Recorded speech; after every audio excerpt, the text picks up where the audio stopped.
પહેલા મુદ્દાની વાત કરીએ તો જામનગરમાં આરોગ્ય તંત્રની બેદરકારી અને ખાનગી હોસ્પિટલોના વધતા મનસ્વી વર્તન પર ફરી એકવાર પ્રશ્ન ઉભો થયો છે। જેસીસી સ્કેમના ઘા હજી ભરાયા નથી કે ઓશવાણ આયુષ હોસ્પિટલનું નવું કાર્યાક કૌભાંડ સામે આવતા દર્દીઓમાં ફફડાટ મચી ગયો છે। જરૂરી હતું કે નહીં તેની ચકાસણી કર્યા વિના 35 જેટલા દર્દીઓના હૃદય સંબંધિત ઓપરેશન કરી દેવામાં આવ્યા। સ્ટેન્ડ મૂકી પીએમજે યોજનામાંથી 42 લાખની રકમ પાડી લેતા ખુલાસો થયો છે। હવે પ્રશ્ન થાય છે કે દર્દીઓની જિંદગી સાથે એવો સોદો શા માટે થઈ રહ્યો છે? જો આરોગ્ય વિભાગની દેખરેખ ક્યાં હતી? આ મામલો બહાર આવતા આરોગ્ય કમિશનરે કડક પગલાં લેતા હોસ્પિટલ પર 1,26,77,000નો દંડ ફટકાર્યો છે તેમજ કાર્ડિયોલોજી વિભાગને પીએમજે યોજનામાંથી સસ્પેન્ડ કર્યો છે। જવાબદાર ડોક્ટરને સસ્પેન્ડ કરવામાં આવ્યા છે। આ ગેરરીતિ વર્ષો સુધી ચાલતી રહી છતાં મોનિટરિંગ મેકેનિઝમ ક્યાં સૂતેલું હતું? દર્દીઓના વિશ્વાસ સાથે રમનારને સજા તો મળી રહી છે, પરંતુ શું આ માત્ર એક હોસ્પિટલનો કિસ્સો છે કે આરોગ્ય વ્યવસ્થાની અંદર ઘૂસેલો એક મોટો રોગ દેખાઈ રહ્યો છે? આપણી સાથે સામાજિક આગેવાન પાર્થ પટેલ જોડાઈ ગયા છે। પાર્થભાઈ, 35 દર્દીઓની જરૂર વગર સર્જરી કરી દેવામાં આવી છે, શું કહેશો? બેન, આજે આયુષ હોસ્પિટલનો કિસ્સો થયો એ પહેલો કિસ્સો નથી। આની પહેલા જામનગરમાં જેસીસી હોસ્પિટલમાં બી થયેલું છે અને ગુજરાતમાં આવી અનેક હોસ્પિટલમાં આવા વારંવાર કિસ્સા થતા આવ્યા છે। આ 2-5 લેભાગુ ડોક્ટરોના કારણે એક આખો ડોક્ટરો ઉપર પ્રશ્ન ઉભો થઈ રહ્યો છે।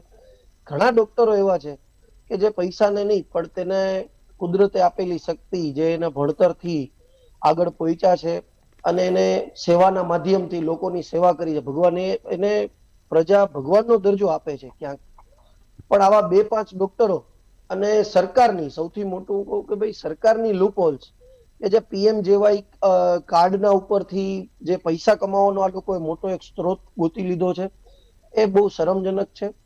હાલમાં તમે જુઓ તો ઘણા એવું છે કે ભાઈ જ્યારે આ કોઈ દર્દી આવે તો આવા જે ડોક્ટરો પૈસા માટે કામ કરતા હોય એને તો જાણે ક્રેડિટ કાર્ડ સ્વેપ કરવાનું હોય, પીએમજેવાય કાર્ડ છે એ ક્રેડિટ કાર્ડ જરૂર સમજે છે। જ્યારે કોઈ દર્દી આવે તો એને શું તકલીફ છે શું નહીં બીજા નંબરની વાત છે, પણ જે પીએમજેવાય કાર્ડમાં જે સ્લેબ છે કે આ ઓપરેશન, આ ટ્રીટમેન્ટ કે આ વસ્તુનું તમે શું કહેવાય ટેસ્ટ કરો તો એના અમુક પૈસા કાઢેલા છે, તો એ જલ્દી આપણે કરી લઈએ તો આપણા ખાતામાં કેમ પૈસા આવે, ડોક્ટર એ દિશામાં કામ કરતું હોય એવું સ્પષ્ટપણે લાગી રહ્યું છે। સાથે સાથે સરકાર આવું થઈ પાર્થભાઈ, જો હવે 35 દર્દીઓની હવે સર્જરી થઈ જાય છે, પીએમજેમાંથી પૈસા ઉપાડી લેવામાં આવે છે, તો આપણે કેમ માની શકીએ કે તંત્રને ધ્યાન નથી? આરોગ્ય વિભાગ કેમ બેદરકારી દાખવી રહ્યું છે? 100% બેન, એ જ વાત છે કે ભાઈ અત્યારે આ 35 સુધી પહોંચી ગયા, સારું કહેવાય કે 35 આંકડો અટકી ગયો। આ નકર તો 3500 બની શકે, 35,000 પહોંચી જાય। આ લોકોને એકમાત્ર પૈસા, આમાં સરકારની 100% સંડોવણી હોય એવું સ્પષ્ટપણે લાગી રહ્યું છે। એનું કારણ છે કે ભાઈ સરકારે જાય કે એની સિસ્ટમ બનાવી દીધી। તમારે બેન જાણતા આપને બહુ મોટી વસ્તુ કહું, તમારે પ્રાઇવેટમાં તો ઠીક, પણ ગવર્મેન્ટ હોસ્પિટલમાં નાની મોટી ટ્રીટમેન્ટ કરાવી હોય કે જે કઈ એમાં બી પણ આ ફરજિયાત કરી નાખ્યું છે, એટલે ના છૂટકે તમારે પીએમજેવાય કાર્ડ કાઢવું। મારો મોટો સવાલ અને એક પ્રશ્ન સરકારને છે, તમારે પ્રજાની વહારે આવવું જ છે, પ્રજાને હેલ્પ કરવી છે આરોગ્ય લઈને, તો તમે ગવર્મેન્ટ હોસ્પિટલો શું કામ ડેવલપ નથી કરતા? ગવર્મેન્ટ હોસ્પિટલમાં જ આ બધી સુવિધાઓ ઉપલબ્ધ કરો। તમે આ કાર્ડને છોડી દો, ત્યાં ગવર્મેન્ટ ઉપર અમને ભરોસો છે, પ્રજાને ભરોસો છે, આપણે એમાં જ જઈએ, ત્યાં જ બધી સુવિધાઓ ઉપલબ્ધ થાય, ત્યાં ઓપરેશનો થાય, તો મને 100% વિશ્વાસ છે કે ગવર્મેન્ટ હોસ્પિટલમાં આવું ક્યારેય થશે નહીં।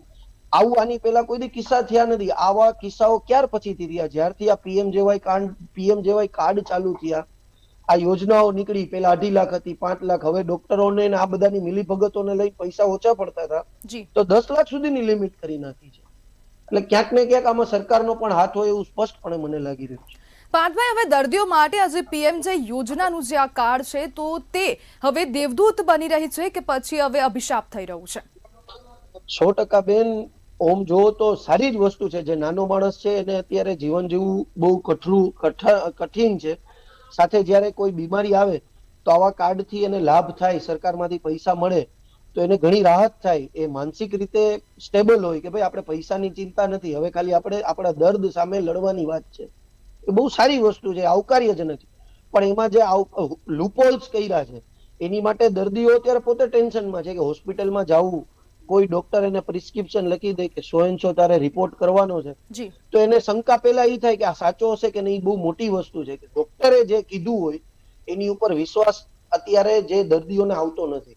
આ ડોક્ટરો જ ગુમાવ્યો છે પૈસાને લઈને. પાર્થભાઈ, હવે જે પ્રમાણેની સ્થિતિ ઊભી થઈ રહી છે તો પછી હવે જે ખ્યાતિકાંડ પણ સામે આવ્યું તે બાદ આરોગ્ય વિભાગ એક્શન મોડમાં પણ આવ્યું હતું. અનેક હોસ્પિટલોની સામે તવાઈ પણ ફેરવવામાં આવી હતી, મોનિટરિંગ કરવામાં આવતું હતું, છતાં પણ હવે આની પર કંટ્રોલ કેમ નથી કરવામાં આવી રહ્યું?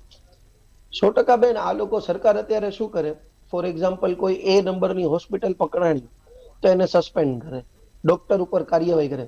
અત્યારે બેન જે આ પૈસા માટે જે ડોક્ટરો બન્યા છે, હું સ્પષ્ટપણે કહું, બધા ડોક્ટરો નથી, અને 100 માંથી આવા 2-5 ડોક્ટર જ હોઈ શકે, 5 પૂરા નહીં હોય, 100 માંથી 4 જ આવા નીકળે. એ લોકો એક સિસ્ટમ કરી નાખી છે, એ લોકો એક ક્લસ્ટર કરે, 4-5 ડોક્ટર ભેગા થઈ એક નવી હોસ્પિટલ ઊભી કરે, એમાં આવા બધા કાંડ થતા હોય છે. તો આ લોકો જે ડોક્ટરો છે એની ઉપર ક્યારેય, અને મારી તો માંગણી એવી છે કે સરકાર આજે પકડાણા છે જે ડોક્ટર, એની ઉપર માઇલસ્ટોન સ્વરૂપ એક એવો દાખલો બેસાડવો જોઈએ કે ભાઈ આવી સજાઓ, કે આવા એની ઉપર સ્ટેપ્સ લેવાય, જેથી કરીને બીજો વ્યક્તિ કોઈ દિવસ આ વિચારવાનું પણ ના પગલું ભરે. કરવાની વાત તો દૂર રહી, પણ આપણે એને એ રીતની સજાઓ કે એ રીતના એની ઉપર સ્ટેપ લઈએ કે બીજો ડોક્ટર ક્યારે આવું વિચારી ના શકે, એવું સરકારે કરવું જોઈએ. જી બિલકુલ પાર્થભાઈ, જોડાવા બદલ આપનો આભાર.